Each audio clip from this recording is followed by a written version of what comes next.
Cairo Rehab. Live a pain-free life. নমস্কার, Cairo রিহাবে স্বাগতম। আজকের আমাদের কাছে একজন পেশেন্ট আছেন, উনি এই চেতলা থেকে এসছেন। অনেক দিন ধরে কোমরের ব্যথায় কষ্ট পাচ্ছিলেন, তা আমরা কাইরোপ্র্যাকটিক ট্রিটমেন্ট করেছি, অ্যাডজাস্টমেন্ট করেছি। L4 L5 কম্প্রেশন ছিল, রেডিয়েটিং পেন ছিল, উনি বিছানা থেকে উঠতেই পারতেন না, হাঁটতেও পারতেন না। যে চেতলা থেকে গড়িয়াহাটে পুরো হেঁটে হেঁটে আসছেন। আগে কোমরে ব্যথার জন্য বিছানা শুয়ে থাকতেন, কোমর থেকে পা পর্যন্ত ব্যথা। হ্যাঁ, কোমর থেকে পা পর্যন্ত রেডিয়েটিং পেন ছিল, মানে L4 L5 কম্প্রেশন ছিল, পুরো দুটো পায়ের ব্যথা ছিল, রেডিয়েটিং পেন। এখন পুরো ঠিক হয়ে গেছে। এটা আমরা শুনে খুবই আনন্দিত যে এতটা উনি হাঁটছেন, নিজেকে ফিট রাখার জন্য ডায়েট করছেন, আগের থেকে ওয়েটটা কিছুটা কমেছে, আরও কমাচ্ছেন, উনি চেষ্টা করছেন। ওয়েট বেশি থাকলে কিন্তু কোমরে ব্যথা হয়, কোমরের স্পাইনে প্রেশার পড়ে। ওয়েটটা কম করার জন্য আপনার রেগুলার ডায়েটটা খুব ইম্পর্টেন্ট। রেগুলার ওয়াকিং, সেই সঙ্গে ডায়েট, কার্বোহাইড্রেট ফ্যাট কম খাবেন, প্রোটিন বেশি খাবেন, কার্বোহাইড্রেটটা একদম কম খাবেন, মানে মিনিমাম খাবেন। আর খাবার 20 থেকে 30 মিনিটস আগে এক গ্লাস জল খেয়ে নেবেন। যে কোনো ভারী মিল, ডিনারের কিংবা লাঞ্চের 30 মিনিটস আগে, 20 to 30 মিনিটস আগে এক গ্লাস জল খেয়ে নেবেন। জল খেয়ে নিলে কি হবে, তাহলে আপনার মেন যে ফুডটা ইনটেকটা কমে যাবে, ডাইজেশনটা খুব ভালো হবে। একটু নিজেকে মেনটেন করতে হবে, যে কোমরে ব্যথা ঠিক হয়েছে বলে কি আপনি কিছু মেনটেন করবেন না, আবার হতে পারে। সেই জন্য রেগুলার এক্সারসাইজ, ওয়াকিং, ডায়েট এগুলো একটু ফলো করবেন, নিজেকে যত্ন করবেন। নমস্কার, আমি চেতলা থেকে সোমা পাত্র বলছি। আমি অনেক ডাক্তার দেখিয়েছি, 10 বছর ধরে আমি কোমরের যন্ত্রণার জন্য কোমর থেকে পা পর্যন্ত পুরো ব্যথা আমার নামতো। অনেক ডাক্তার দেখিয়ে হতাশা হয়ে লাস্টে এক সময় মনে হতো যে মানে আমি সুসাইড করে নিই, এরকমই মনে হতো ব্যথা জন্য। স্যারের কাছে এসে ট্রিটমেন্ট নিয়ে স্যারের পরিষেবা পেয়ে আমি খুবই ভালো হয়ে গেছি। আমাদের ঠিকানা কিভাবে জানলেন? আমি ফেসবুক থেকে জেনেছি। ও, ফেসবুক থেকেই জেনেছি? হ্যাঁ, ফেসবুক থেকে জেনে আমি কল করেছিলাম এখানে, ওখান থেকে অ্যাপয়েন্টমেন্ট নিয়ে তারপরে আমরা এসছি এখানে দেখাতে। তখন আমার খুবই ব্যথা ছিল, স্যার ফার্স্টে আমাদের দেখেছেন, তারপরে পরপর এখানে থেরাপি নিয়ে অনেকটা আমি সুস্থ হয়েছি, আগের থেকে অনেক বেটার আছি আমি। মানে যা ব্যথা ছিল, ব্যথাতে এত কষ্ট পেতাম, হতাশা হয়ে গেছিলাম। আমি বিছানা থেকে উঠতে পারতাম না, বসতে পারতাম না। এখন সুস্থ হয়ে আমি চেতলা থেকে পুরো হেঁটে আসছি একদম গড়িয়াহাট পর্যন্ত। আর খাওয়া দাওয়া সমস্ত স্যার বারণ করে দিয়েছেন, ডায়েট করে যেতে বলেছেন। এখানকার পরিষেবা খুবই ভালো। এখানকার দুজন মেয়ে আছে, ওরাও খুব ভালো, সঞ্চিতা আর অরুন্ধতী। এরা খুবই যত্ন নিয়ে আমার সাথে কথাবার্তা বলেছে। আমার এখানে এসে খুব ভালো লেগেছে। ক্রনিক পেন থাকলে একটা মানসিকভাবে ব্যথা কিংবা মানে মনের একটা অশান্তি হয়, যে ব্যথা হবে না, এ হবে না। উনি যেটা বললেন যে ক্রনিক পেন থাকলে কিন্তু এটা ডিপ্রেশনের, যে একটা উনি বলছিলেন যে সুসাইডও হয়তো করে নেবে, এইরকম উনি চিন্তা করেছিলেন। হ্যাঁ।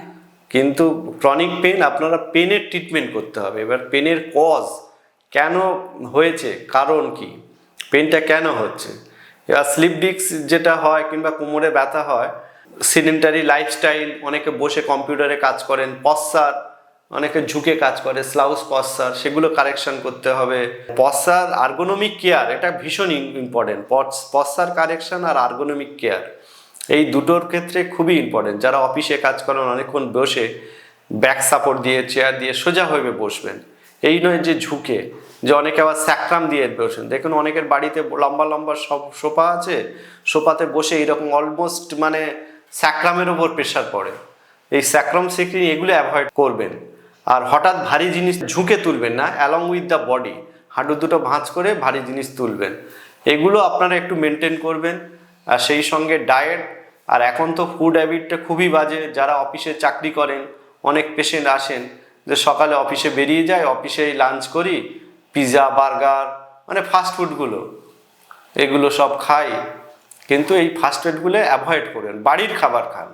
বাড়ির খাবার খান, নর্মাল যে কার্বোহাইড্রেটগুলো যেগুলো খান আপনার ভাত রুটি, সেগুলো একটু কম খাবেন, ফ্রুটস বেশি খাবেন, সিজনাল ভেজিটেবল সেগুলো বেশি খাবেন, ফ্যাটটা অ্যাভয়েড করবেন, প্রোটিনটা বেশি খাওয়ার চেষ্টা করবেন, অ্যানিম্যাল প্রোটিন কিংবা প্ল্যান্ট প্রোটিন।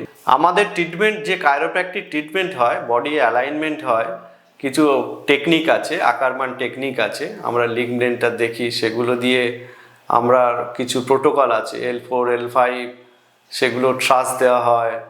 সেটার জন্য কি হয়, জয়েন্ট অ্যাডজাস্টমেন্ট, প্রত্যেকটা জয়েন্টে অ্যাডজাস্টমেন্ট হয়। এবার অনেক দিন ধরে পজিশন শিফটের জন্য তার রিলোকেশন হয়, একটা বডিতে একটা রিয়াকশান হতে পারে, তার জন্য পেন মেবি ইনক্রিজেস, পেন সেটা একটু বাড়তে পারে, কিন্তু পুরো ট্রিটমেন্টের পরে ওটা ঠিক হয়ে যায়। মানে অনেক দিন ধরে হয়তো আপনার বডি বেন্ড হয়ে গেছে একটা দিকে, একদিনে সোজা হয়ে গেল, ওই যে একটা রিয়াকশান, যে অনেক দিন ধরে একটা রিফ্লেক্স ডেভেলপ করে একই পজিশানে থাকলে, একটা নতুন পজিশানে আছে, অনেক পেশেন্টের হয়। এবার সব ক্ষেত্রে সবার হয় না, অনেকের একটু ব্যথা বাড়ে, সেটা নিয়ে হতাশার কোনো কারণ নেই। আমরা যে ট্রিটমেন্ট প্রোটোকল, হয়তো কারো 3 দিনের ট্রিটমেন্ট বলি, কারো 6 দিনের বলি, কারো 10 দিন বলি, অ্যাকিউট কন্ডিশনে 3 দিন, সাব অ্যাকিউট 6 দিন, ক্রনিকে হয়তো 10 দিন কিংবা তার বেশি, কিন্তু সেগুলো আপনাকে ফলো করতে হবে। যে হয়তো কারো ট্রিটমেন্ট প্রোটোকলটা কমপ্লিট করতে হবে, যে আপনি একদিন এসে ব্যথা বাড়ছে, পরের দিন আসতে হবে, যে এই নয় বাড়িতে আমার খুব ব্যথা বেড়ে গেছে, আমরা তো ফোনে বুঝতে পারবো না যে কি ব্যথা। ট্রিটমেন্টটা কমপ্লিট করতে হবে, টোটাল একটা ট্রিটমেন্ট প্রোটোকল আছে, ডে 1, ডে 2, ডে 3, ট্রিটমেন্ট প্রোটোকলটাকে ফলো করতে হবে। আপনি কমপ্লিট ট্রিটমেন্ট করার পরে আমরা অ্যাসেসমেন্ট করি যে আপনার ব্যথা বাড়লো না কমলো না একই আছে, সেই অ্যাসেসমেন্টটা খুব ইম্পর্টেন্ট। ট্রিটমেন্ট প্রোটোকলটা কমপ্লিট করতে হবে, যে একদিন প্রথম দিন একটু ব্যথা বাড়তে পারে, আপনি প্রথম দিন যেমন অনেক সময় জিমে প্রথম দিন হয়তো জিম করলেন, একটু ব্যথা বাড়বে, সেই হিসেবে আমাদের ট্রিটমেন্টে অনেক সময় ব্যথা বাড়ে, প্রথম 1-2 দিন ব্যথা বাড়ে, তারপরে সেটা সবার ক্ষেত্রে হয় না।